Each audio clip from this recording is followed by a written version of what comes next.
Ek dink mense het 'n ongemak met hierdie gruwel. Al wat hulle het, is die antwoorde wat hulle ken. En ek dink dis is antwoorde vir hulle self. So mense sê vir 'n mens goed, maar is eintlik om hulle self te troos. Hulle dink as ek in so 'n situasie was, hoe sou God vir my moet sin maak? Ek is Pieter Steyn. Kom ons gesels land en sand. Gerard Petersen, baie dankie vir jou tyd vandag om met ons te gesels oor jou debuutboek Wond met die subtitel Plaasmoord, dis my mense. Dis regtig 'n aangrypende boek wat baie mooi geskryf is, wat rou en eerlik is. Dis ontstellend en ek moet sê ek het in 'n stadium nogal bang gevoel oor Suid-Afrika en wat hier aangaan. Ek het in my dae as joernalis by die koerante verskriklik baie plaasmoord tonele en hofsaake gedek en so aan. Vir my was hierdie perspektief van jou regtig waar ongelooflik. Jy is eintlik 'n predikant, so ek moet jou seker eintlik Dominee Gerard noem. Dink jy die feit dat jy 'n predikant is, het jou op 'n manier anders toegerus vir die gruwel van 'n dubbele plaasmoord en spesifiek dan nou op jou skoonouers? Jong Pieter, as hy hou van toerusting praat, kom baie goed by my op. Kyk, mense werk baie met mense wat deur trauma gaan en deur verliese werk en so. Ek spesifiek het nooit met plaasmoorde gewerk nie. En nie so iets gruweliks in my eie familie nie. En dit is maar altyd anders, jy weet. My vrou is ook 'n verpleegkundige, so is vir haar makliker om met pasiënte te werk, maar as een van ons siek raak, dan raak sy ook siek. So ek het glad nie toerusting gehad om met moord te werk of so nie. Ek weet my kollegas wat in gemeenskappe woon waar gangsterisme en sulke goed plaasvind, werk verskriklik baie mee. Die bediening het my verseker nie toegerus. Ek sê altyd die Gen Xers is waarskynlik opgelei vir 'n wêreld wat nooit bestaan het nie. En grootgemaak in 'n land wat eintlik nooit bestaan het nie. Het ons 'n ander land gekry.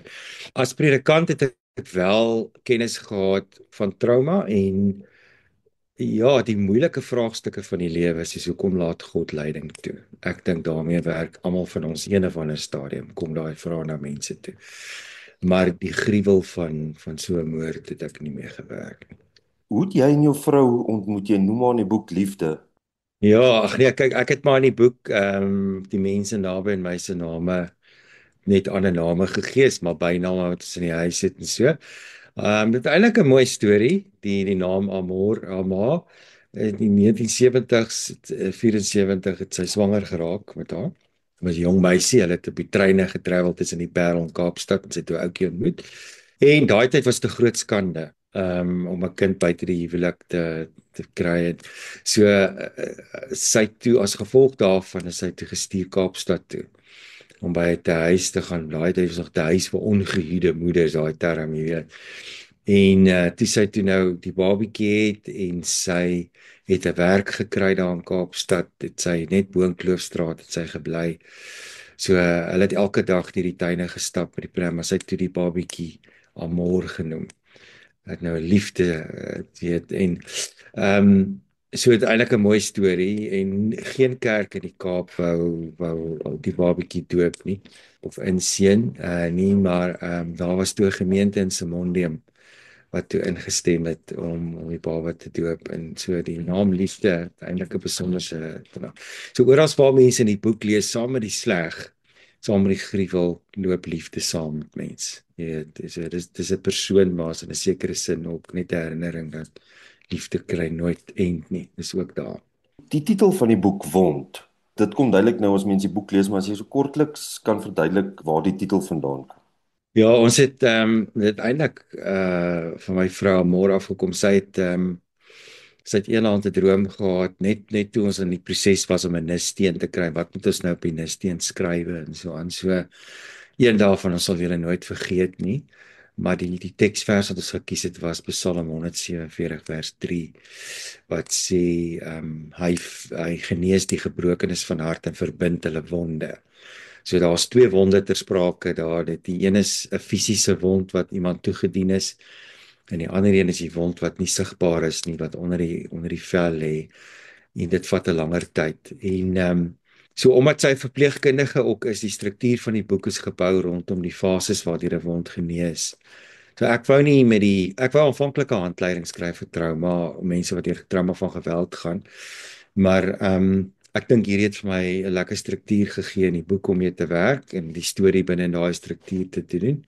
So elke hoofstuk begin met iets oor 'n wond en dan in die hofsaak self, Pieter, was die detail aandag wat aan hulle wonde, weet, in my skoonouers se liggame se wonde bestee is. Word groot analise gemaak daarvan deur die patoloog en hoe hulle dit sien en die krag en die wreedheid waarmee dit toegedien word om iemand dood te maak.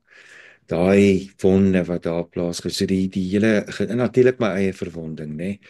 En dan vanuit 'n geloofsperspektief net die betekenis van Christus as die gewonde geneesheer en ja, sy eie verwonding wat eintlik op 'n manier identifiseer met ons verwonding. Dit is maar die titel wond het toe net deurgekom toe ek begin skryf het, ja.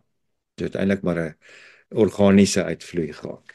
Gerard, ek dink luisteraars moet beslis die boek gaan koop. Ek dink hulle gaan verras en geroer wees. Jy maak jou hart oop in die boek en ook baie oor jou gesin en die land en ek meen ons geweldig baie wat aaneenskakel met hierdie storie. Het jy ooit die politieke aard van plaasmoorde, die verpolitisering van plaasmoorde, is 'n kwessie in Suid-Afrika, het dit ooit by jou opgekom? O ja, nee, kyk, plaasmoorde het ek nou al baie lank al oor gelees en so. Nou laat ek maar net die ding sê, iewers het elke Afrikaanse mens is daar 'n plaas binne in jou. Of jy nou in die stad sit of nie. As jy hoor daar's 'n plaasmoord, dan ruk dit 'n bietjie iets in 'n mens. Ek dink die woord vir politisering is eintlik maar daar's gesprekke wat daaroor plaasvind. En daar's 'n klemverskywing in die gesprekke oor waar die gewig lê, hoe ons plaasmoorde verstaan. Maar ons het onder verskillende presidente en polisiehoofde het ons verskillende definisies gehad van wat plaasmoorde is. En dit op sigself sê vir 'n mens dat dis eintlik so warm patat dat ons weet nie regtig wat om mee te doen. So ek het in die subtitel van die boek het ek gewerk met die polisie se definisie van wat dit is. Ek het gewerk met die misdaad kategorie, maar dat daar verseker 'n klomp emosie is rondom die konsep en die gebeurtenis van 'n plaasmoord. Dit is so, maar Pieter, wat ek juist doen in Wond is ek stap uit daai debatte uit oor dit en ek laat die wond praat. Ek laat die storie vir homself uitspeel. Want ek het eintlik gevind dat na die moorde was ek totaal ontnigter oor hoe die linkerkant en die regterkant hier oor redeneer met mekaar. En ek dink debatte skep persepsies natuurlik en perspektief en nou kan mense met mekaar redeneer op sosiale media, maar dis ver verwyder van die realiteit af. En so 'n debat skep 'n veilige afstand en 'n distansie. Jy hoef nie 'n toneel te gaan skoonmaak nie. Jy hoef nie na die tyd te sit met die trauma van nagmerries in jou lewe van voor af te begin nie. Jy kan maar net debat voer daaroor. En dit verdiep eintlik die wonde. Dit maak mense eintlik net stiller en ek dink die werklike slagoffers hiervan en van geweld in ons land wat 'n abnormale situasie is, dit verdiep net hulle verwonding en dit maak hulle eintlik net stiller. En hierdie debatte dink ek het geskreeu op my. Dit het my geskreeu in stilte in en dit is deels hoekom ek in die boek ook skryf. Dis 'n boek wat sommige stories wil vertel wat my ander moet net vertel word. En ek dink dit was waarskynlik hoogtyd dat iemand iets hieroor skrywe. Maar ek het baie rou geskryf en dit was my lang proses om daarby uit te kom. Gaan ek nou my darmes hier uitreig vir die wêreld en dit letterlik op 'n tafel sit. Maar vir my het dit net gevoel selfs die politieke kommentaar wat daaroor geskryf en gesê word is baie geleerd en ek respekteer mense se sienings daaroor. Maar is nog steeds 'n veilige distansie. En hoe sit 'n mens by mense in trauma? Hoe praat die trauma? Hoe klink trauma? En so die eerste 3 dele van die boek vat jou deur 'n vinnige pas van dis amper asof 'n mens kort asem raak, jy weet, maar dis hoe dit voel. Dis 6 maande wat soos 'n week voel. Gerard, soos jy gesê het, jy weet om jou binneste nou bloot te lê aan die wêreld en ook die van jou gesin eintlik. Tot watter mate was jou vrou en jou kinders deel van die skryfproses? Het hulle gekyk na van die hoofstukke en so aan en die invloed van daarvan op hulle? ek het 'n paar keer my vrou gevra, wil jy net hier oorlees net ek net seker maak ek het die regte feite en goed en dit was vir haar verskriklik moeilik. So ek het geselekteerde hoofstukke vir haar gegee. My kinders glad nie. Ons het wel maar hieroor gepraat, maar toe ek nou die boek in manuskripvorm nou al finaal gehad het ek van gesê lees net gou weer. So dit is maar baie traumaties vir haar. Sy lees so 'n stukkie nou met die boek in haar hand, dit voel bietjie anderste. Selfs vir my ook, maar nee, wat dit is maar moeilik om haar deur te lees. Selfs my swaar en skoonsister wat ook deel was van die gebeurtenis van die begin af. Lees maar moeilik. Jy sit maar weet en vir myself wat hieroor moes skrywe, het ek deur baie trauma gegaan. So ek het maar hoofsaaklik vir my dagjoernale gebruik gemaak deur die tyd. Ek het 'n geestelike dissipline waar ek 'n joernaal skryf vroegoggend, laat aand. Maar kyk, ek het eers in 2020 dit in boekvorm begin omsit en die skryf daarvan was maar traumaties vir my ook. So ek sou sê in die eerste plek was dit maar vir my eie genesing. Ek het dit eintlik maar net vir myself geskryf. En selfs vandag op, dit was maar vir my eie genesingsproses, maar ek het eers baie later besef ek dink ek gaan dit publiseer, maar dit was net vir myself, vir die familie. Deels daarvan was ook omdat gedrukte media is besig om uit te faseer, so baie van die artikels is nie meer beskikbaar nie, of jy weet die opskrif nog beskikbaar, maar die inhoud is nie meer beskikbaar nie. So ek wou ek het besef ek moet vir die familie ook ietsie nalos vir my kinders.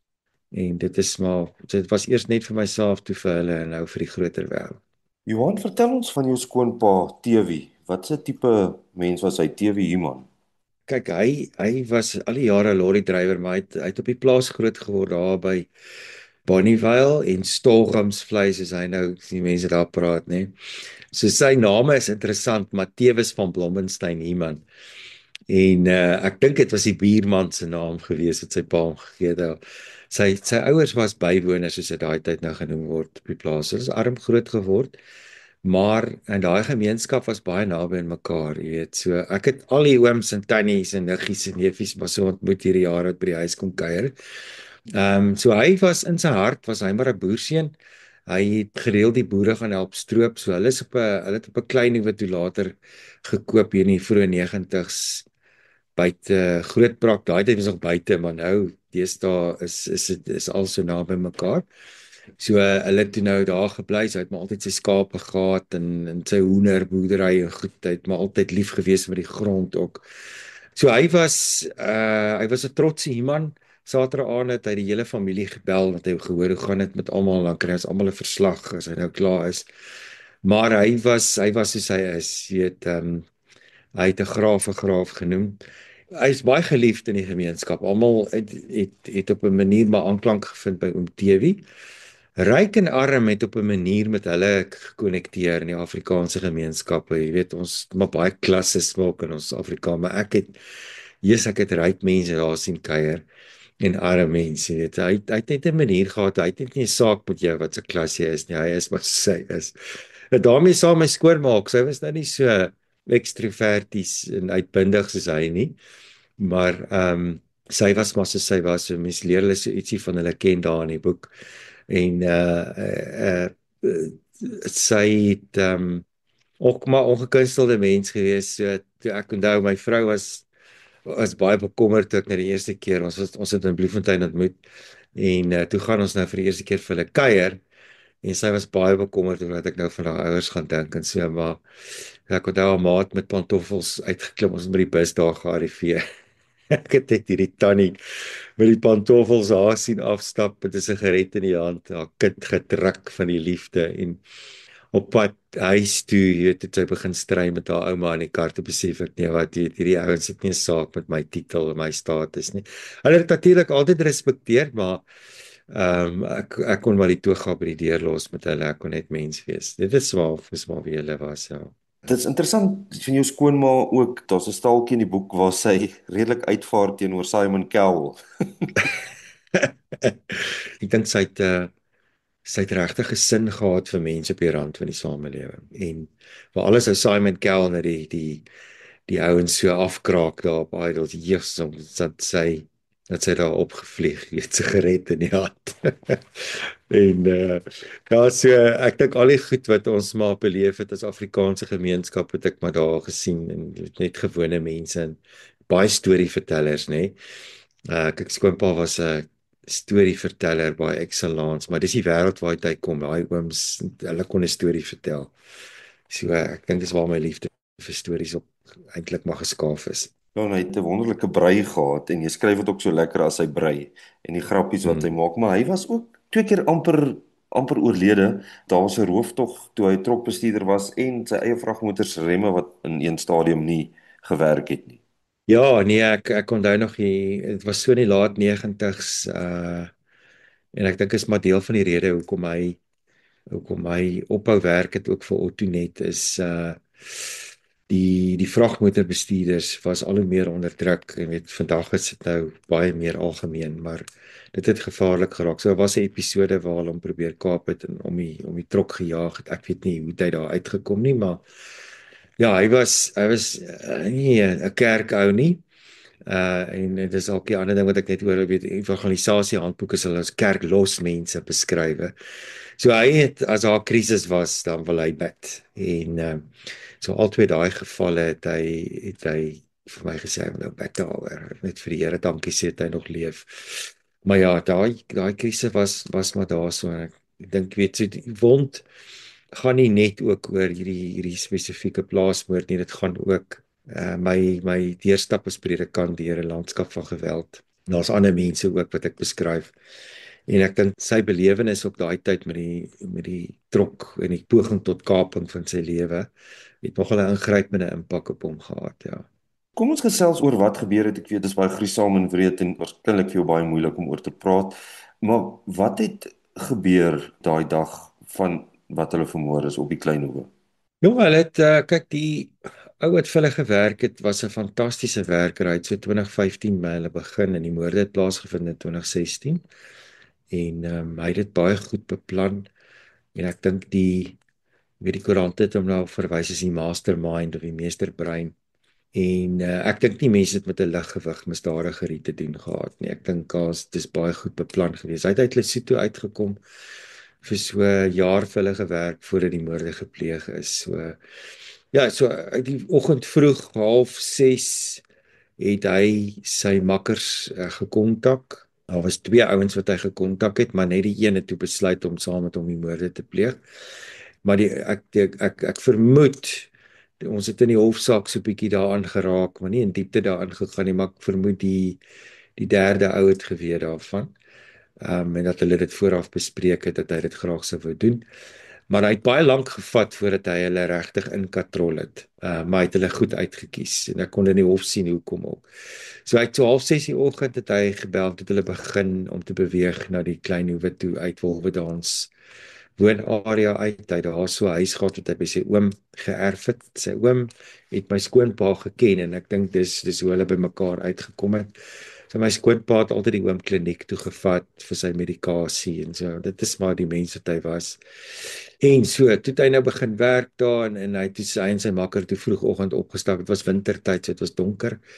En hulle het nie voor by die gebruikelike hek ingekom nie. Daar is maar paadjies wat tussen die Kleinhoewes lê, waar tussen hulle deur gesal het bo. My skoonpa het in 4 kampe opgedeel. So het by die boonste kamp ingekom en toe afbeweeg.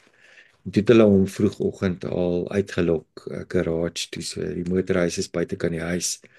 So dit is nou maar die meeste van ons werwe, Kleinhoewes en plase werk. En toe het hy vir hom gesê hy moet kom kyk, daar's iets fout met die grassnyer se olie of iets. Dis nou al dis nie die moordenaar se storie. En toe het hy in die garage ingestap, hulle het hom toe daar wreed aangeval met pangas geslaan en met messe ook. So 2 van hulle het hom toe aangeval. Ek dink dit is maar die patroon met plaasmoorde, jy weet, die man word eerste wreed vermoor en dan hy word eintlik nie vermoor nie, ek dink is amper soos 'n execution.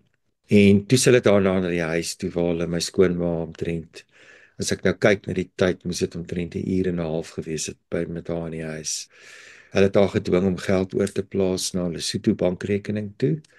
En van daar af, ek het na die tyd toe ons die huis moes skoonmaak, het ek bloedspatsels daar op die vloer in die huis gekry. So hy was daar reeds daar met haar besig en die rekenaars en die goed hulle het 'n oop plan kombuis gehad, so dit het daar gestaan.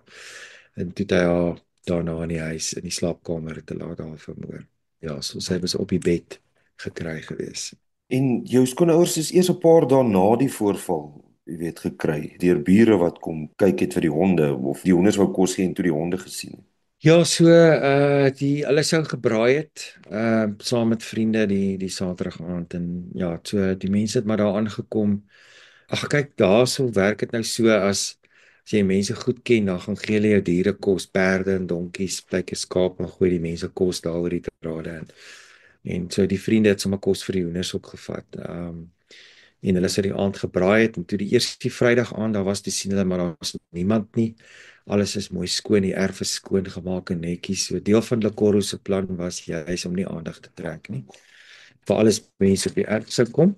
En ja, die Saterdag aand is hulle weer terug en toe merk hulle onderraad toe een van die honde in die huis toe teen die glasdeur opspring. En die hond was hysteries geweest, hulle het toe geweet daar's iets fout. Maar so uit al die motors en die goed het hy in die garage ingetrek dat dit moet lyk asof hulle weg was. En toe het hulle die bure geroep en die bure het dit toe aangemeld by die polisie. So ons het daai aand nog by die kerk het ons 'n mannekamp gehad en 'n braai gehad. So ons het hulle het ons probeer kontak al van 6:00 af, maar ja, die moorde het eers 4 dae voor die tyd plaasgevind. Ja, so en toe die 18de Junie het hulle op die lyke afgekom en toe die polisie ons gekontak. Vertel ons van Stephen Lebohang Lekoro, die meesterbrein, die moordenaar en sy verhouding veral met jou skoonpa. Ons sal nou oor jou skoonma se verhouding met hom gesels. Ja, ek dink hulle het 'n baie goeie werksverhouding gehad.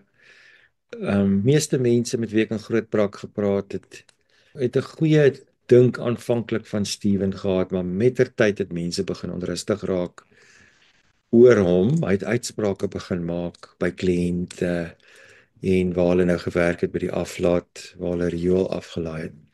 En hy was baie handig. Kyk, hy het nou omdat hy as in die plaasgemeenskap groot geword ook daar uit Lesotho uit met diere kon werk, kon hy met diere werk. Hy het 'n aanslag gehad met diere, maar hy was en ek dink skoonpa het jy's 'n goeie algemene werker gesoek.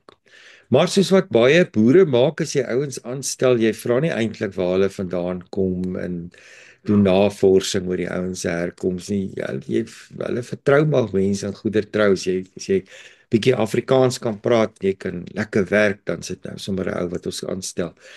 So skoonma egter het so na 6 maande wat hy daar was, het sy onrustig begin raak oor hom.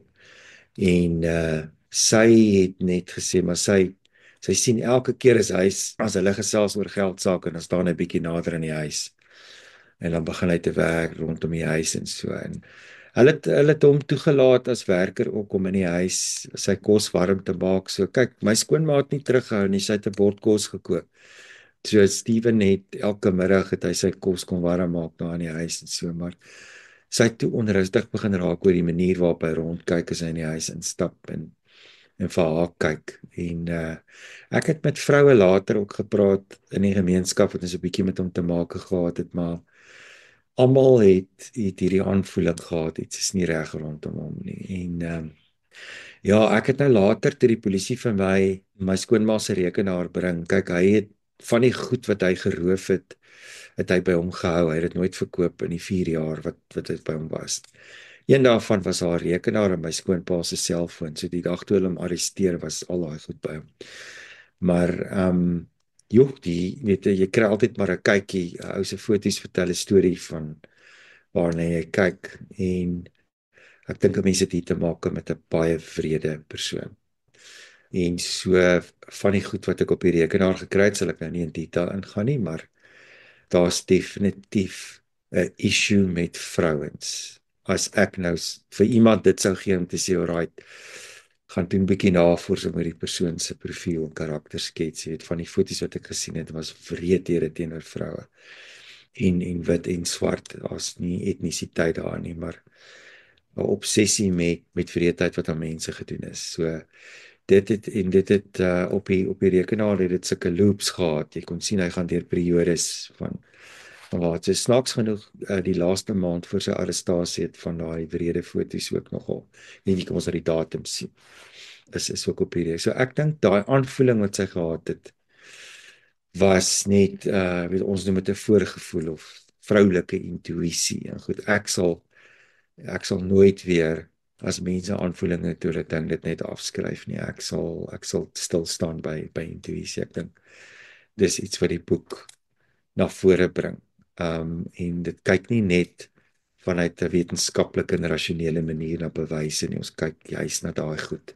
Wat is dit wat mense aanvoel wat nie reg is nie? So en veral hierso die laaste maand en week voor hulle moorde het dit toegeneem. Het haar intensiteit rondom dit toegeneem. Dit kry ek ook nou maar van stories wat mense vir my na die tyd vertel het. Hulle belewenis van my skoonma en skoonpa, dit 'n verhouding met Lekor. So baie gestry oor hom. Daar was konflik gewees oor hom. En skoonpa het net gevoel dis 'n verskriklike goeie werker, hy vertrou hom en skoonma's nou maar net moeilik, weet jy, 'n moeilike vrou. Sy's nou maar net moeilik, maar en ek dink weet ons het baie gesit met ons eie skuldgevoelens oor hoekom het ons nie daai geleide ernstiger opgeneem. Dit is iets waarmee ons almal as familie, close familie gesukkel het. So sy wou die erf beveilig het hier teen die einde. Ons kon sien ook van die kwotasies wat sy aangevra het rondom sekuriteitskameras, sy wou dit opskerp en veilig. Skoonpa het later die bure in die omgewing begin bel en sê hoor hier's 'n kar wat in die aande hier stop, so ek beskryf dit so 'n bietjie in die boek ook. Maar ja, so hulle was bewus hulle word opgehou hier teen die einde. Maar hulle het nie gedink dit is onder hulle neuse nie. So ja, ek beskryf ook 'n bietjie in die boek rondom die boosheid en die bonatuurlike ervarings van boosheid wat ons gehad het. Maar ons kon op daai stadium nie die koneksies trek natuurlik nie. Ons het eers na die tyd dat jy gaan sit en perspektief kry daaroor. Jou pa was so goed vir Lekoro dat selfs die dorpsmense vir hom gesê het 'n mens moet pas op. En later het dit actually in die boek 'n rol gespeel dat hy selfs vir hom gaan kruiniersware aflaai het by sy huis en die sakke in sy huis ingedra het en so aan. Jy het nou gepraat van die intuïsie en nou so vinnig verwys na die bonatuurlike of die ondernatuurlike ding, ek noem jy dit ook in die boek. Daar was insidente wat jou skoonma beleef het of gebeure wat jou skoonma beleef het of 'n intuïsie of voorgevoel en jy ook wat as jy daar gekuier het in die karavaan spesifiek.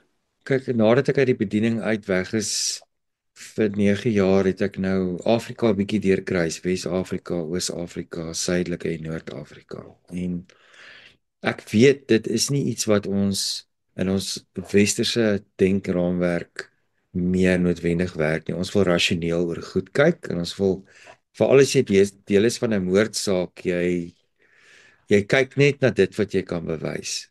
Maar ek dink daar's 'n ding soos tasbare kennis en aangevoelde kennis.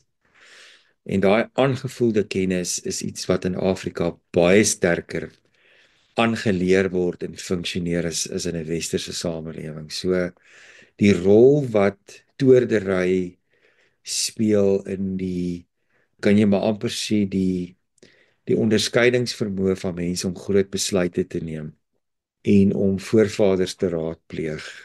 Dit sit nog baie sterk reg oor Afrika.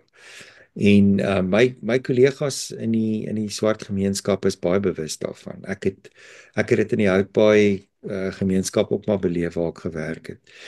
So toordokters speel 'n baie belangrike rol en ek dink hier is 'n vraagteken wat ek hier maak dat ek dink dis 'n veld wat verder verken moet word.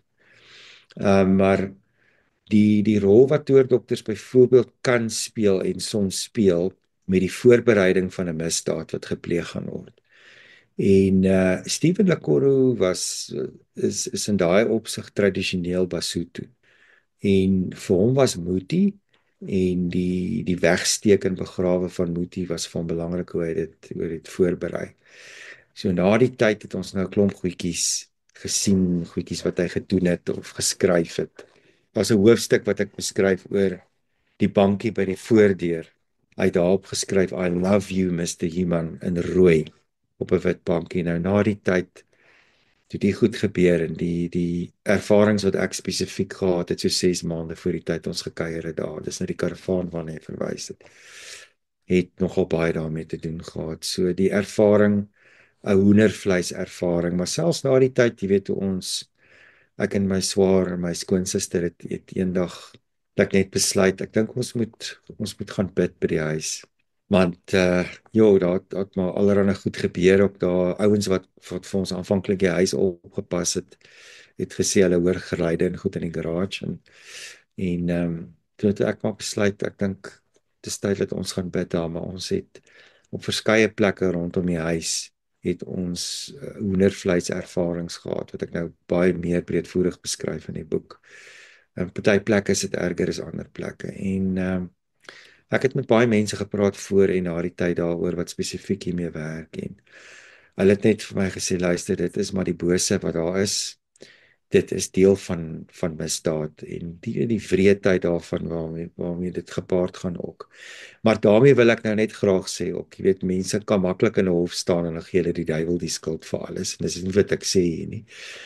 Ek sê dit speel 'n aanleidende en samewerkende rol tot die vorming van 'n misdaad wat uiteindelik gepleeg word.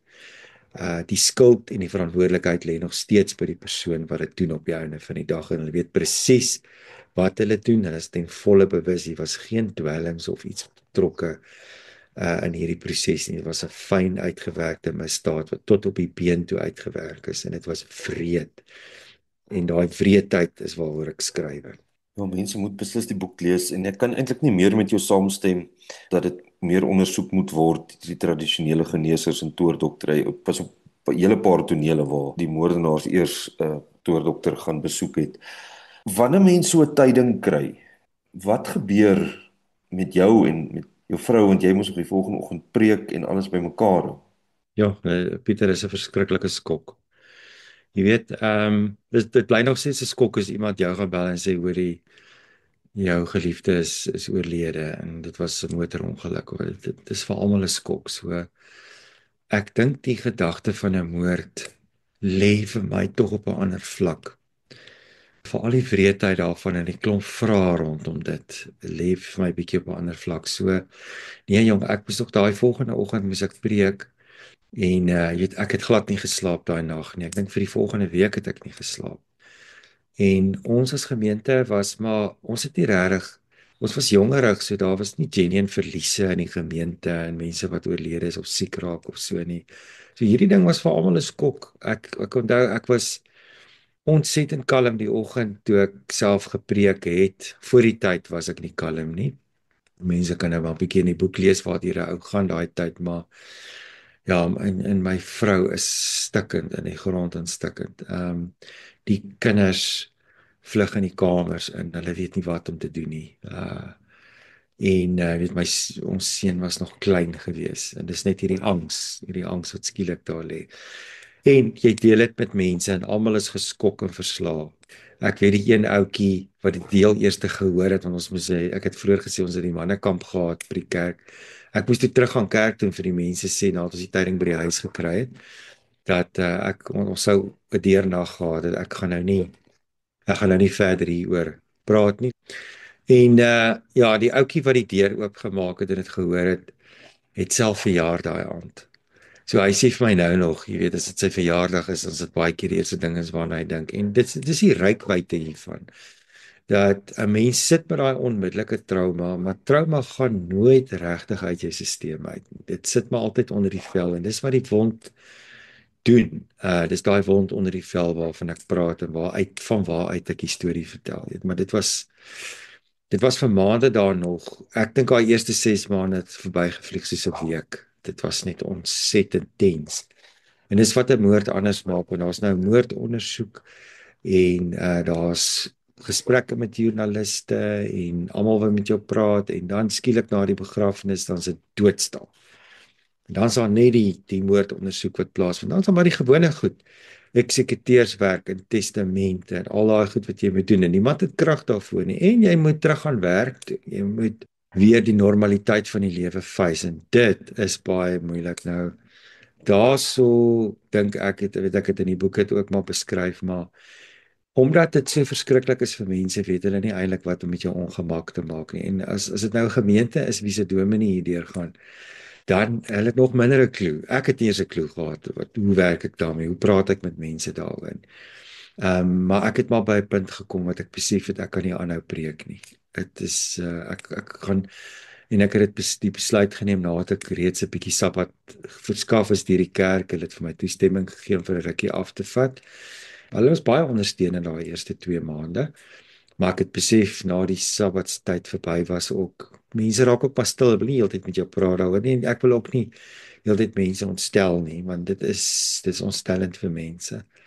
Jy sien die skok waardeur mense, jy moet amper mense troos terwyl jy 'n hulle storie vertel. So dit maak 'n mens moeg. En my vrou het ook vir my gesê op 'n stadium het sy net gekom waar sy nie die heeltyd mense wil ontwrig omdat sy in trane uitbars nie, jy weet. En dis hoekom sy begin wegbly het ook maar van die kerk af en ons het al hoe meer maar begin onttrek. Dit is net jy's in 'n fishbowl en ek het net besluit ek gaan nie in hierdie visbak vir die volgende tyd as onafsienbare tyd kan bly nie. Ek gaan maar uitklim en daar het gelukkige geleentheid op my pad gekom dat ek dit kon doen. En julle moes toe nou uit die aard van die saak Groot Brakrivier toe gaan en jy moes gaan die toneel besoek, die huis besoek wat eens vir julle so 'n veilige en wonderlike plek was en die toneel skoonmaak en jy skryf oor verskeie engele met moppe in die boek en die eerste een waaroor jy skryf is Wayne wat toe daar by die huis opgedaag het op Groot Brakrivier. Kyk, Wayne het eintlik 'n ander naam, maar ek noem hom maar Wayne daar in die boek. Nee, kyk, Pieter, dit was vir my nogal 'n skok toe ek daar kom. Die polisie het my vooraf laat weet, maar toe hulle dit nou vir my sê en ek daar kom, dink ek dis slaat nie die realiteit my. Het net vir jy moet die huis gaan skoonmaak of iemand kry wat vir jou die toneel kan help skoonmaak. Jong, dit was vir my 'n groot ding want hulle het saam met my deur die tonele gestap en ek het die deernis waardeer en hulle het sensitiwiteit gehad daarvoor. So daar is ouens binne die polisie mag wat regtig deernis het met mense want hulle gaan ook hier deur. Jy weet, dit is nie net ons wat dit sien nie, hulle ook.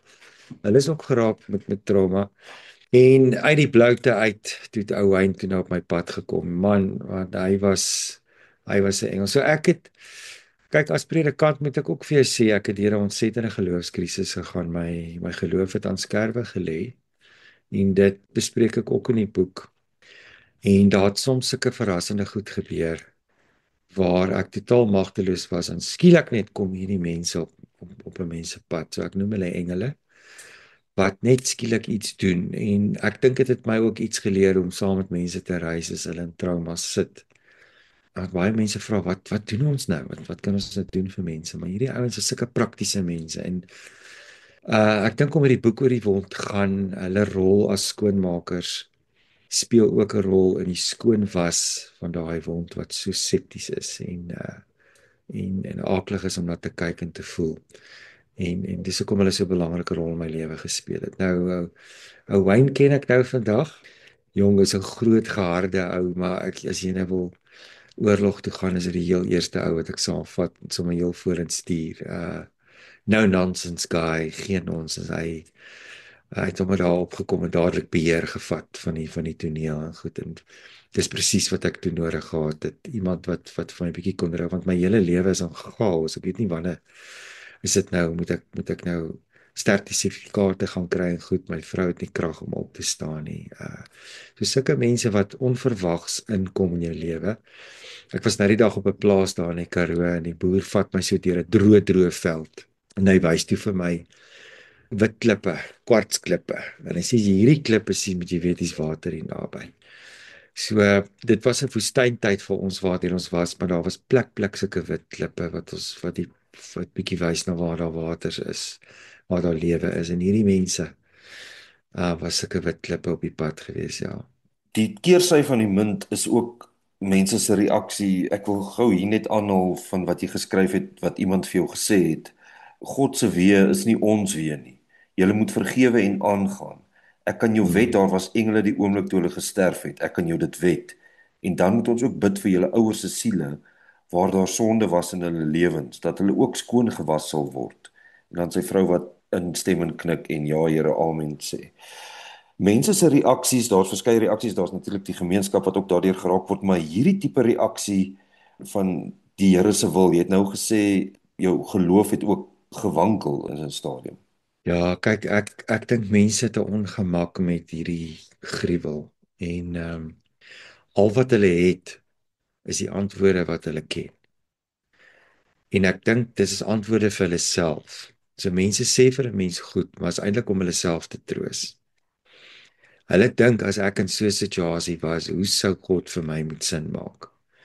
So dis in 'n sekere sin wys dit ook maar die onvermoë om vanuit 'n geloofsoek regtig met mense in gesprek te tree wat in trauma sit. Nou kom ek sê gou vir jou, ek het as deel van my pad wat ek geloop het ek gaan studie doen oor wat het die kerk deur die eeue gesê oor God en lyding. En ek het op die einde van die dag maar my eie pad gevind met dit. Om 'n antwoord te probeer vind. Daar is nie regtig klinkklare antwoorde op dit nie, maar mens vind iets wat vir jou betekenisvol is waaraan jy kan vashou en wat sin maak uit hierdie gruwel uit. Maar antwoorde soos daai het net my wonde verdiep. Dit was vir my eintlik 'n arrogansie om te dink dat jy weet wat hier gebeur het, jy weet waartoe mense gegaan en jy dink dit is nou die antwoord wat hulle nodig het. Jy praat. So ons wil daai pyn wegpraat. En wat wond doen is wond skreeu terug. Wond is 'n protes daarteen. Wond sê en in die Bybel is daar 'n lang tradisie van die lament in die psalms. Waar die psalmskrywers verskriklik eerlik is oor hoe hulle voel en hoe hulle vir die Here partykeer vra, jy weet, verdelg my vyand. En God bly stil. God kla nooit die klaar aan nie. Hy laat ons praat. En ek dink dit is iets wat ons nog moet ontgin binne in die kerk en geloof is om stil te bly en net te luister. Iemand sê nou die aand van, wat moet ek doen? Moet ek net iemand se rug vryf? Dis ek presies. Dis al wat jy moet doen. Bly net stil en luister. Of vat 'n waslap en kom help saam om 'n moordtoneel te kom skoonmaak. Dit het baie meer krag as woorde. Daai woorde het my net kwaad gemaak. En daar sit 'n stuk ongevoeligheid daarin. Jy het baie keer mense wat meer geïnteresseerd is om die ou wat in die tronk is tot bekering te bring, want hulle dink dit gaan tot heling lei vir jou. Jy vertel vir mense die storie en dan raak hulle so geïnteresseerd in hierdie ou se lot dat hulle vergeet om na jou te luister. So dit kry mense baie. Veral die hele aspek rondom vergifnis. Mense dink om te sê vergewe is 'n remedie vir trauma, maar dit is nie. Dit is twee verskillende prosesse. En dis net maar hoe ek dit vir myself uitgemaak het. Trauma het te maak met my liggaamlike respons op iets abnormaal wat met my gebeur het of wat besig is om met my te gebeur. My hele lyf beleef dit. So my hele lyf moet eers deur 'n genesingspad gaan voordat ek kan sê ek dink ek is nou oor hierdie trauma. Daar's 'n klomp goed wat met mense gebeur. Jy vergeet goed, jy kan nie slaap nie, jy's kwaad, jy's verbitterd, jy het woede uitbarstings. Daar's versnellers wat mense goed sê en skielik is jy net kwaad of dit ontstel jou. Bloeddruppeltjies wat jou naar maak. En dit het baie met my gebeur, jy weet. En dit het niks uit te waai met vergifnis nie. Dit het alles te maak met hoe hierdie goed in my lyf en my wese en my siel sit. Vergifnis en Desmond Tutu het ook hieroor geskryf in sy boek Forgiving. Hy verbeel dit uit as 'n labirint en hy sê as mense nie hulle stories kan vertel nie, kan hulle nie genees nie. Dan kan niemand daaruit leer nie. So wat ek baie keer beleef het is net wanneer ek baie kortliks vir mense wil sê, okay, dis waar ek vandaan kom, dis wat met my gebeur. Dan spring ouens op en hulle het hierdie ding oor vergifnis. Want hulle dink dit gaan dit nou heel maak, maar eintlik hulle is besig met hulle eie prosesse. So dis maar hoe ek mettertyd daarmee begin werk het om te sê, hier's ander mense wat goed glo, maar hulle probeer hulle self te troos. En ek gaan nie met die ouens stry nie, maar al wat ek maar ook net vir mense wil sê is luister. So die meeste wat jy kan doen luister nie. Maar ja, so vergifnis, weer die kernwoord van die woord vergifnis het te doen met gif. En om daai gif uit jou stelsel uit te kry, moet jy die storie kan vertel. Jy moet die gevoelens voel wat daar is. Maar ook, ek dink ek het eers bewus gaan raak van wat dit werklik vir my beteken. Dink is 'n proses om te sê ek gaan nie wraak neem nie en ek gaan nie alle swart mense oor dieselfde kam skeer nie. Dis 'n proses. Ek dink die woord sê nog niks en dit beteken in elk geval in verskillende tale en kulture beteken dit verskillende goed. Forgiving se kernwoord is give. I'm giving life back to myself, giving life back to others. In die Afrikaans is dit gif. So jy moet besluit, jy moet by 'n punt kom waar jy gekonfronteer gaan word met die hele effek van mense wat goed gaan sê, maar ook hoe gaan jy met jouself vorentoe leef en hoe gaan jy met ander mense vorentoe leef?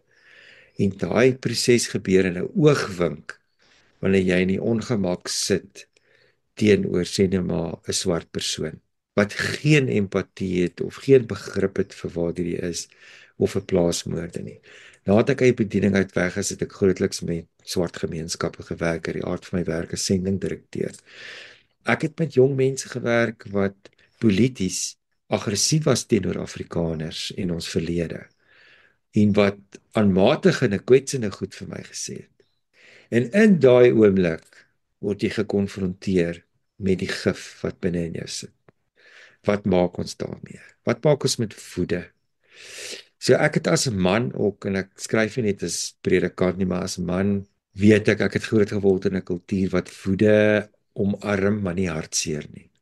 So baie keer as ons hartseer is, dan wys ons woede, want dis eintlik die enigste toegang tot ons emosies wat ons het. So terapie het my baie gehelp om te verstaan ek het 'n veelheid van emosie wat loskom wanneer ek die storie vertel. En ek moet daai emosies omarm, maar ek moet aandag gee aan die gif wat daar binnekant sit. En ek dink dit is maar wat dit vir my grootliks beteken. En dis 'n aanhalende proses. Dit is nie iets wat sommer net weggaan nie. Mense moet onthou daar's 'n moord is sinneloos, daar's niks mooi daarin nie. Dit is gruwelik. En daar's nie 'n hero met plaasmoorde nie. Niemand is 'n hero hier nie. Daar's nie 'n wenner nie. Daar's nie 'n wenstreep wat jy hoef te bereik om te sê ek het nou gewen, ek het nou oorwin nie. Wat daar wel is ek dink ek noem die proses integrasie. Ek maak vrede daarmee dat hierdie goed gaan vir altyd deel wees van my, maar dit gaan nie my meester wees nie. Maar dit sit altyd daar. So ek het nie 'n wenstreep wat ek bereik en nou het ek die verlede agtergelos nie. Dis nie 'n handdoek wat jy op die strand los en jy gaan swem nie. Of jy trap in 'n bol mis en nou gaan jou skoene skoon en nou gaan jy net maar net aan met jou dag. Dit gaan jou besoek wanneer jy die minste verwag, dan kom hierdie seer en hierdie kwaad kom na jou toe en dan moet jy daarmee werk. Dit is die ontgifting wat plaasvind en ek dink dis hoe ek vergifnis verstaan. Jy skryf oor die geweldige trauma wat jy beleef het, jy, jou vrou, jou kinders, jou swaar skoonsister, jou swaarse pa. Jy weet, dit is so geweldig traumaties en ook hoe jy dit probeer met terapie en medikasie en so aan. Maar dit het baie lank gevat want naderhand is die trauma so erg dit omskakel in 'n soort van depressie, jy weet. Ek al daai goed moet deel wees van 'n ou se genesingsproses om net regop te kan staan. Ek en my vrou praat nou baie daaroor. Sy lees net deeltjies uit die boek uit en dan sit ons maar 'n bietjie en dan gesels ons weer daaroor. Daar kom 'n stadium, weet ek het al baie as predikant beleef dat wanneer mense 'n kind verloor, baie keer kom daai huwelik tot 'n einde. Want die seer is so ontsettend dat alles wat al gesê is al gesê en niemand kan hierdie pyn oplos nie. En dis hoekom ouens moet besef met plaasmoorde op, maar met enige geweld en moord wat daar sit. Maar ek skryf nou 'n plaasmoord want dit het my nou direk geraak. Dat daai pad loop nie tot 'n einde wanneer die begrafnis wat vir die hele gemeenskap 'n skok is tot 'n einde kom nie. Jou pad begin dan eintlik eers. En 'n mens jy soek na oorsake, jy soek na oplossings, maar dis 'n baie snaakse ding. Dit gebeur daar. Jy moet nou misdadigers gaan soek en voordat hulle nie aangekeer is nie, dan bly daar heeltyd hierdie onvoltooidheid in jouself en hierdie angs. Ek kan nie met my kinders beskerm nie en ek besef dit. Maak nie saak hoe goed ek hulle beskerm nie. En hoe lief ek hulle het nie. Ek leef nou in 'n land waar ek dit nie kan waarborg nie. En as pa en man het dit my geruk om dit te kan beleef, jy weet, en met my skoonsister en swaar is hulle deur dieselfde prosesse. Mens bereik maar 'n punt wat jy glad nie meer daar kan. So skryf vir my Pieter het vir my baie beteken om met my joernaal te gaan sit en skryf. My vrou is 'n bietjie van 'n kunstenaar, wat sy nou nie so hardop sê nie, maar Sy het weer bietjie geteken en goedjies gemaak. Het jy sal baie keer sien as jy in jou oupa en ouma se huis kom, daar's goedjies wat iewers van die voorgeslagte af wat hulle houtmeubeltjies gemaak of messe en sulke goed. En my oupa grootjies wat in die Boereoorlog en die konsentrasiekampe was, het sulke goedjies gemaak. So met hulle met trauma gesit het. En ek verstaan hoekom skryf mense, ek verstaan hoekom word goeie musiek geskryf deur mense wat deur pyn is. Waar kom kunstenaars se kuns vandaan? Dit is uit daai dieper wonde uit waar dit vandaan kom. So ek dink ja, die trauma is verskriklik erg en mens moet hulp kry. Ek dink mense moet ook 'n veilige spasie hê waar jy kan praat oor die goed want dit is afwesig in ons wêreld. Daar's nie veilige spasies. Sosiale media gaan jou nie baie mooi behandel. In elk geval as jy in debatte betrokke raak, dit gaan net jou trauma verdiep. En dis hoekom ek my pad gegee daarvan as net gesê het, luister, hierdie stemme word nie gehoor nie. En my boeke, my dagboeke het maar plekke geword waarin ek kon uitvoed. En dis rou, dis wat mense lees. Jy lees nie in die derde persoon, jy lees in die eerste persoon. Dit gaan 'n skok wees vir mense om dit te lees. En veral omdat ek nou predikant is ook en dink vir my mede-kollegas gaan dit ook maar naar wees om te lees. Jy weet maar ek waardeer hulle spasie wat hulle vir my gun nou daaroor gedurende die tyd wat ons daardeur gaan het kollegas maar onttrek ook daarvan die kerk is stil hieroor nê, kerk is stil. Dis 'n ongemaklike ding. Kyk, dis verskriklik. Maar ons moet spasies begin skep waar mense kan praat. Ons moet spasies begin skep vir predikante, sielkundiges, polisiemanne waar hulle ook oor hierdie goed kan praat. Wat maak ons met hierdie trauma? Pieter, ons het 20,000 moorde 'n jaar en as ons baie konservatief daaroor wil werk, sê nou maar daar's 'n gesin van 4 mense wat daardeur geraak word en agterbly. Jy sit met 80,000 mense 'n jaar wat of in diep trauma gesterf het of dit moet verwerk. So daar's met my geen twyfel nie dat Suid-Afrika is as dit jaar na jaar wat ons gebeur, moet ons iewers stil staan en sê, hoorie, wie is ons? Wie is ons regtig? Is ons net links of regs van die politiek? Of is ons 'n nasie in trauma? En ek dink daai gesprek wil ons begin oopmaak en gemeenskappe laat praat. Gerard, maar daar's verskeie soort van roetemerkers of keerpunte of so en een wat vir my nogal aangegryp het was toe jy en jou vrou vir 'n massering gegaan het.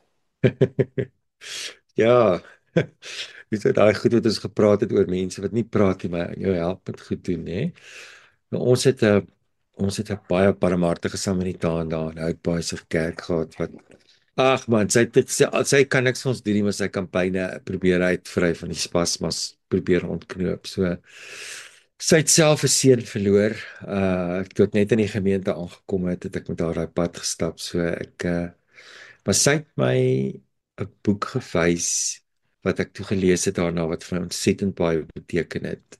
Sy het my nogal daarop gewys dat pyn is iets wat binne in jou sit en jou lyf praat met jou. Jy moet luister na jou lyf. En dit help baie met trauma. Mens moet jou liggaam luister. Al gaan daar wees wat jy nie krag het om vorentoe te beweeg, kan opstaan nie. As jy weet jy's kwaad, moet jy weet jy gaan in 'n vergadering instap en dit gaan 'n impak hê op die mense om jou. Kyk vir jouself in die spieël en wees eerlik met wat jy sien. Jy verwaarloos jouself.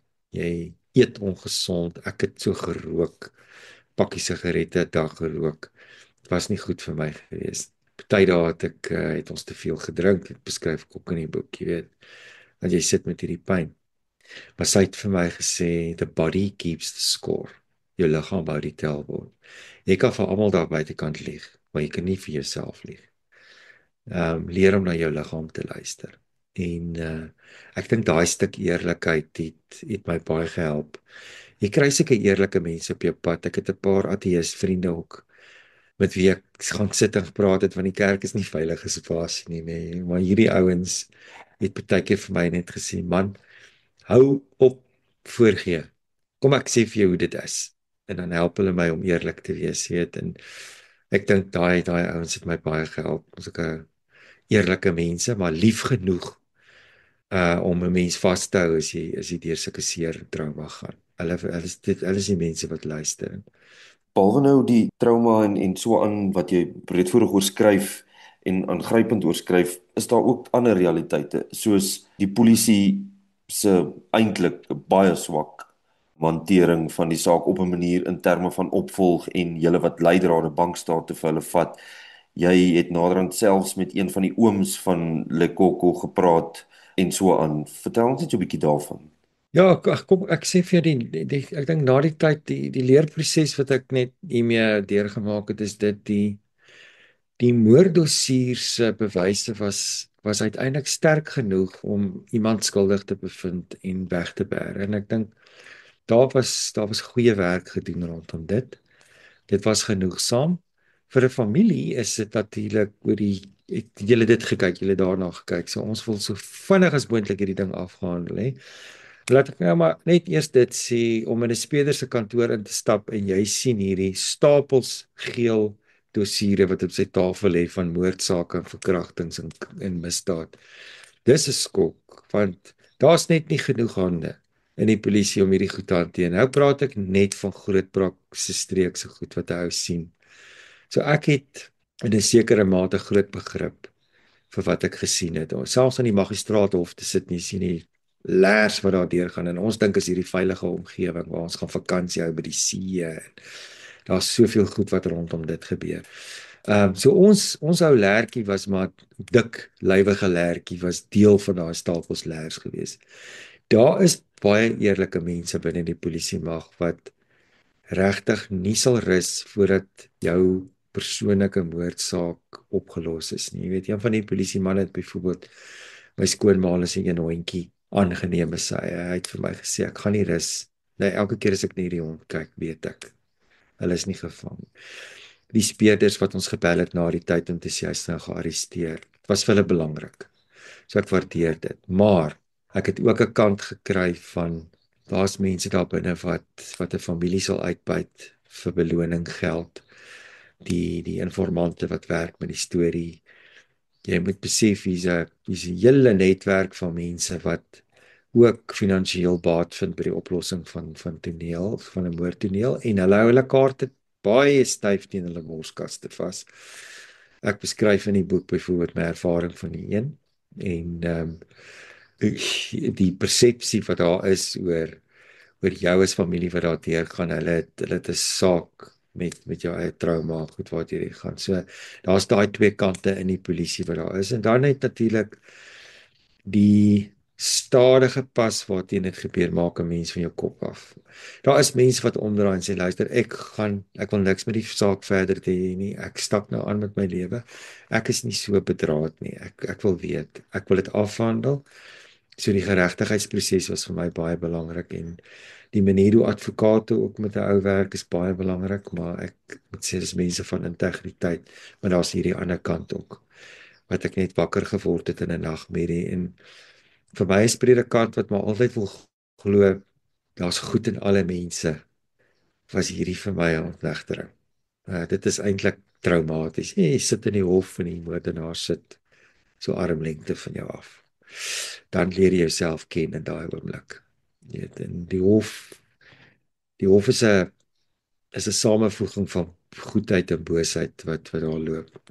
En ek dink ek moes maar wakker word en groot word in die proses ook in my naïwiteit oor mense en oor misdaad. Ons moet nie naïef wees oor die goed nie.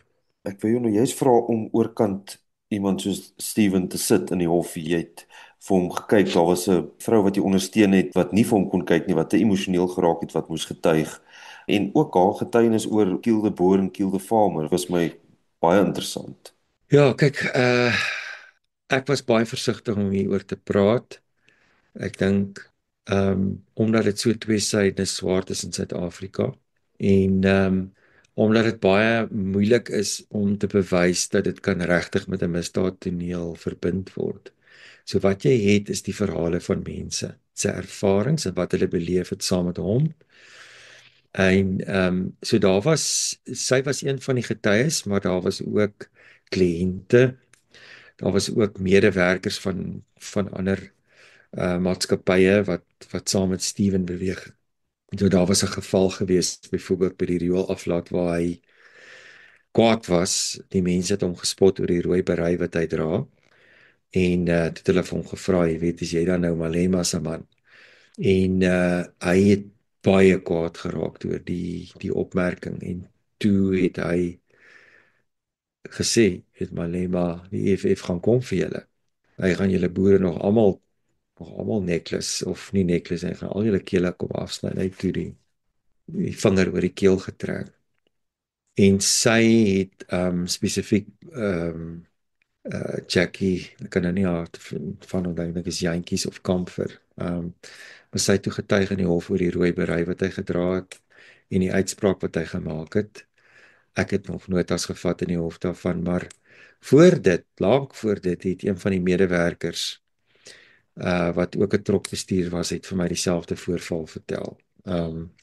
En dan een van hulle ander kliënte, ek noem die oom nou nie op sy regte naam nie, maar hy het spesifiek met Steven hieroor gepraat. Hy het vir hom gevra, is jy Zuma man of is jy Rooikap? En toe sê hy, nee, ek is 'n Rooikap. Kyk, kom ek sê gou vir jou terwyl ons nou hieroor praat. Julius Malema moet 'n ou sy hele toespraak luister. Die media gee gewoonlik vir ons net so klip. En gewoonlik is dit nou shoot to kill en waar hy begin dans. Maar daai toespraak het 'n baie lang aanloop voordat hy daar uitkom. Die ouens wat voor hom sit met 'n verwondheid in hulle self.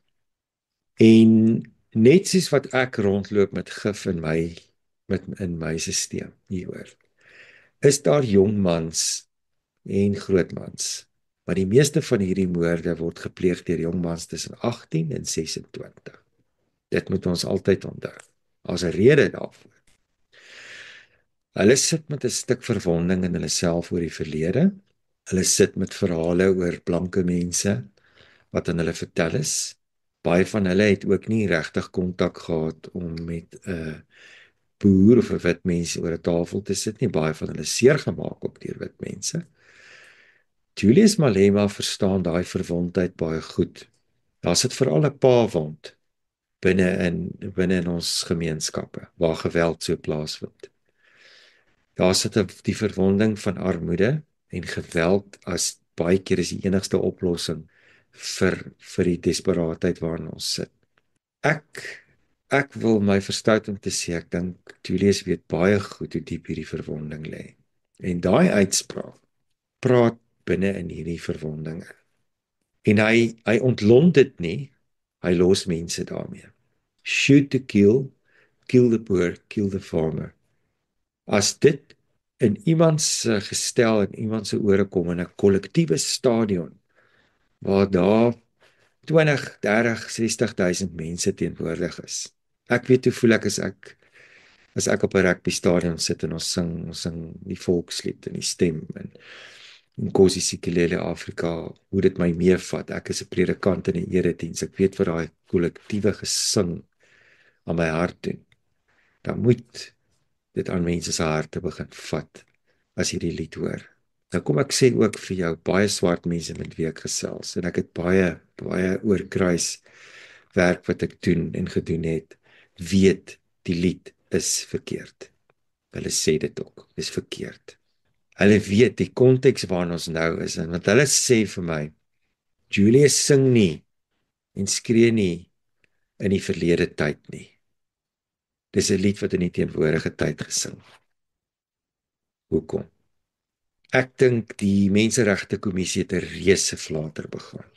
En ek sou wou hê dat die kerkleiers wat op daai vlak beweeg, moes ten minste hieroor gaan praat. Toe hulle gesê dis nie haatspraak nie.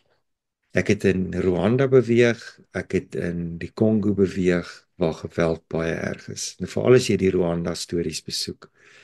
Ons het in Suid-Afrika monumente in die Karoo vir Boesmans wat onder genocide gesterf het. Ons kan nie meer toelaat dat hierdie goed gesing word nie. Dit het 'n impak op jong mans, dit het 'n impak op mense se aggressie wat alreeds met hierdie wonde loop. En dit het 'n impak gehad op Steven Lekoro. Nie die enigste impak nie. Kyk, geweld loop soos 'n rivierstroom nie. As hy versnelling optel, dan is daar niks wat omkeer nie, dit word 'n kultuur. En dan sal sulke sytakke wat by hierdie rivierstroom aansleep en politici moet besef dat hulle sytakkie wat hulle byvoeg met sulke uitsprake veroorsaak 'n stroomversnelling. En mense raak ontstel daardeur. Jy moet kyk net wat die impak is ook op die ontvanger van hierdie boodskap en dit ontstel mense. Ek weet ook daar is toksiese liedere wat gesing word teenoor Zulus waarvan ons nie eens bewus is nie, wat op sosiale media tot geweldige aggressie lei. So mense weet dit is verkeerd.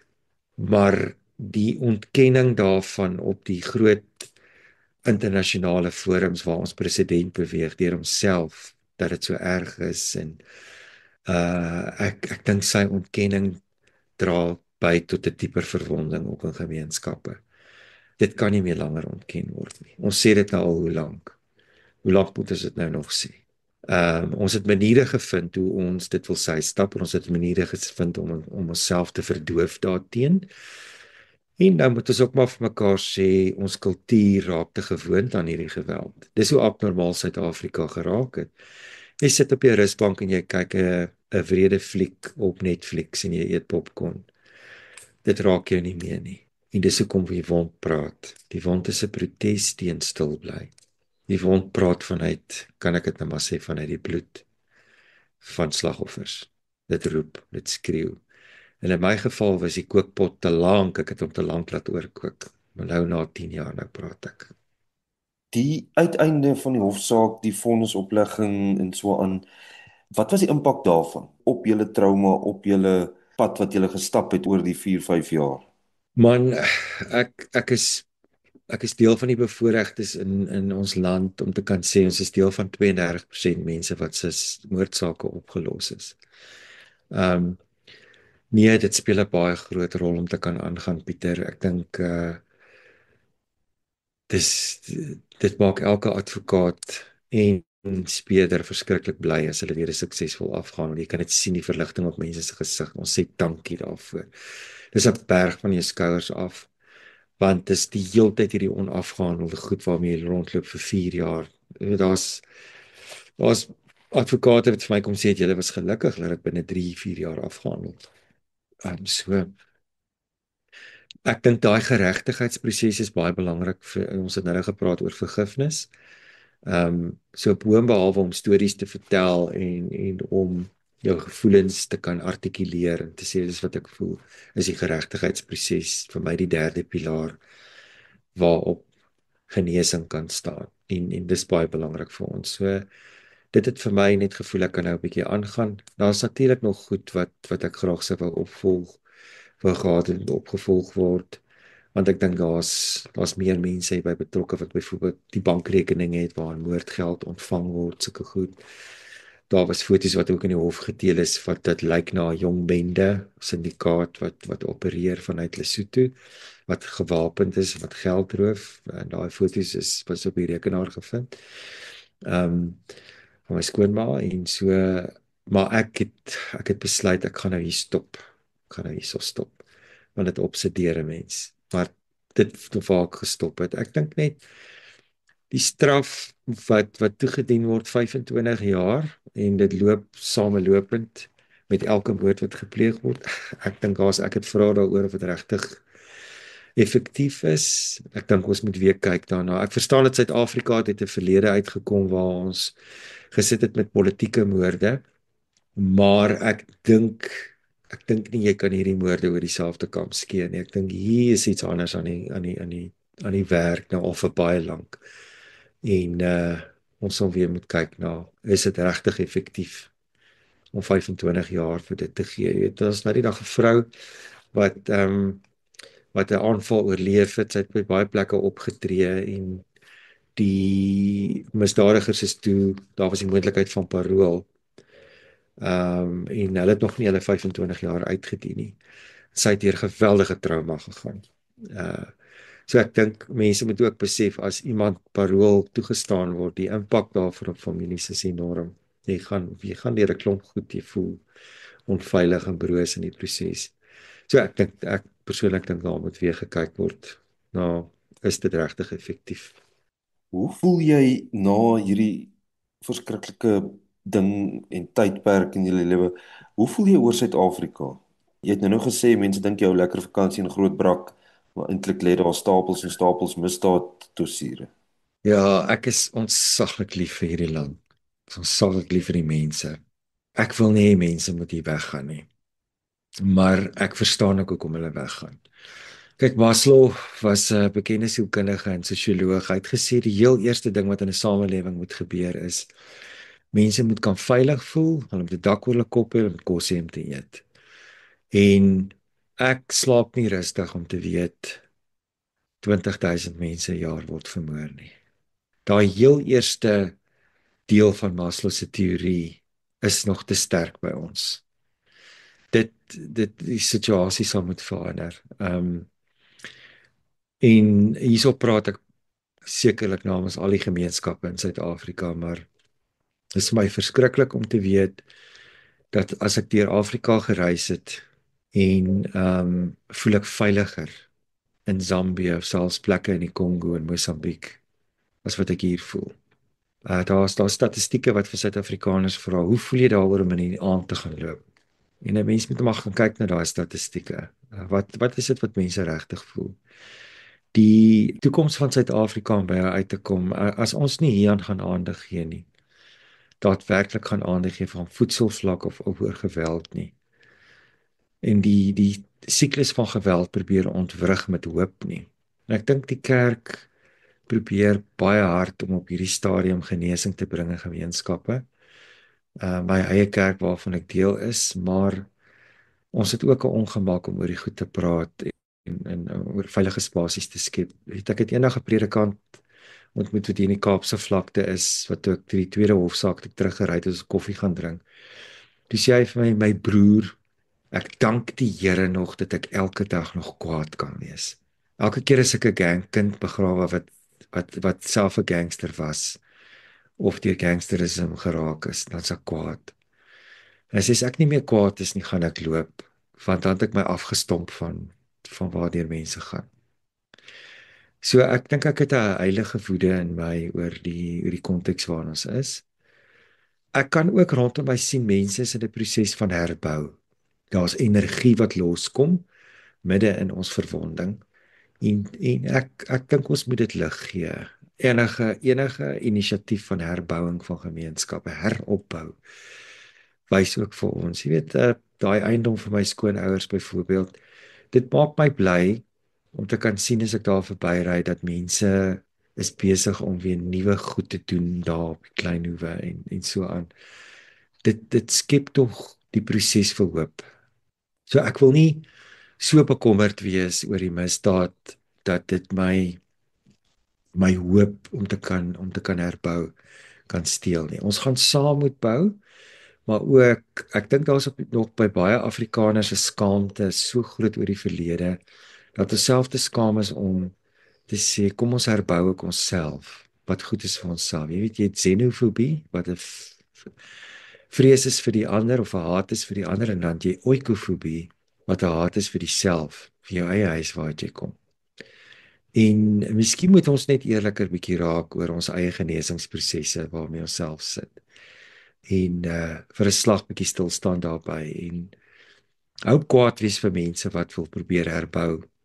Daar's pioniers in ons kultuur wat een van ons sterkpunte is. En ons moet daai innoveerders en pioniers moet ons nie terughou nie. So as ek praat oor die toekoms van Suid-Afrika, dan is dit altoe hierdie samelopende goed. Ons is in onsself bietjie skizofrenies want ons het hoop, maar ons het ook 'n angs en ons het baie genesingswerk nodig. So ek sou graag wil hê mense moet bly, maar as ek vir jou sê ek verstaan as mense liewer wil gaan.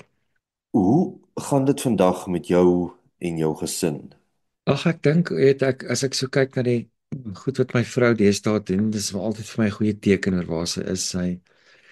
Ek sien as sy deesdae teken is dit met helder kleure en sy maak goedjies vir mense. Ek het gister ook met 'n vrou gepraat wat deur erge trauma gegaan het. Sy het nou begin bak. Sy wil nou vir mense 'n bietjie beskuit bak en goed. So Iets wat my vrou begin doen het, is sy begin gala brood maak en bak. So sy bak dit sommer gereeld, vat dit vir funksies doen dit vandag maal en hy help vroue om gala brood te bak. En daai brood wat sy so breek, het my weer 'n bietjie teruggebring bediening toe. Ek was so ek vir jou gesê deur 'n groot geloofskrisis, so ek het maar so kwartaal vir kwartaal gevat. Ek werk deeltyds by Hoop Geloofsgemeenskap, as ek leraar daar, dis deel van Helderberg gemeente in Somerset Wes. En ek dink die sagtheid van die mense was vir my helend en ek het moeilik mense vertrou, nê? Moeilik die kerk vertrou weer en mense vertrou. So en hulle was baie sag met my rondom dit, baie begrip gehad. So ek is so dankbaar ek het om in so 'n gemeenskap weer te kan werk. En dan die ander deel van my lewe is ek beraader en geestelike begeleier en pastorale beraader en ook 'n lewensafrigter. Ek werk vir 'n organisasie wat met globale werkers in hoë risiko areas werk. So ek het 'n paar mense wat direk by hulle betrokke is, wat ek wat ek bestuur. So dis baie reg oor die wêreld. En dis die ander deel van my werk. So omdat hulle in hoë risiko areas werk, is die sekuriteit hoog, so ek gaan nie hulle naam bekend maak nie, maar deel van my verwonding speel seker maar 'n rol ook in daai aspek. My kinders gaan goed aan. Hulle 2 van die 3 het gesukkel met aandagafleibaarheid as deel van die trauma. En die ander enetjie is besig is 'n terapeut geword. So ek dink die boek maak weer 'n klomp goed by ons los, maar ons praat daaroor. Ek dink ons is op 'n gesonde plek met onsself om te kan praat hieroor en die kinders te help om te verstaan waartoe hulle was destyds. Ja, ek dink, maar ons weet dit is deel van onsself. Kyk, lyding verruim 'n mens se hart as jy daarmee werk. Jy het plek vir mense se seer en jy het dalk 'n bietjie meer geduld. Maar jy weet ook wie jy is. As jy 'n eerlike pad met jouself gestap het, dan die rouheid daarvan weet jy ook wie jy is. En ek dink dit het vir ons ruim harte ook in die proses gebring vir ander, ja. Gerard, baie dankie vir jou tyd, vir jou eerlikheid. Dankie dat jy die boek geskryf het. 'n Mens wens altyd dat daar nie dinge gebeur het wat die boek nodig sou maak nie, maar ek dink elke mens moet die boek lees, of hulle nou deur 'n moord geraak word of nie, of geraak is of nie. Dit is 'n ongelooflike aangrypende boek. Baie dankie. Dankie ou Pieter, en vir die vreeslik dankie dat ek kon praat vanoggend en vir die geleentheid hier en ja, dankie man. Baie ek waardeer dit, hoor. Elke Dinsdag gesels ek met nuusmakers, planmakers, bekendes en berigtes. Laat weet ons wat jy dink in die kommentaarveld onderaan hierdie pot gooi of stuur 'n e-pos aan info@rsg.co.za. Onthou om die follow knoppie hierbo te druk en kom gesels elke Dinsdag, land en sand.